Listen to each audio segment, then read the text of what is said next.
那继续来看台北世贸一馆的电器展览会，有真侪民众来捡便宜，包括冰箱、电视甲扫涂骹的机器人拢拍一个优待。另外，充满着科技感的新产品，像用声音来控制家电，嘛，互咱感觉真神奇。打开空调。 一个口令，一个动作，冷气有开啊，电风嘛开啊，然后连接声控装置就会使。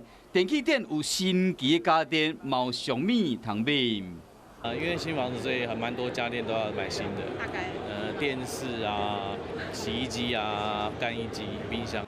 607粒的冰箱，电场直接就剁19000块。若佮加上冰箱是节能第一金，佮会使退废物税2000块，等是属2万以上。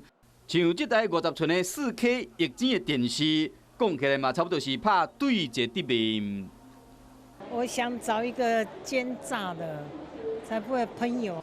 买电器除了家己拣，嘛会使请头家家己拣。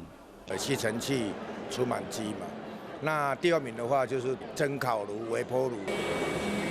吸尘器，逐个大家拢有使用，这真方便。这是每个上乘的奖品的第一名，第二名是煮食用品，像气炸锅、水波炉等等。第三是液晶电视，想要看戏剧、看新闻拢真方便，换新，互民众伫过年前伫遮里抢赎回。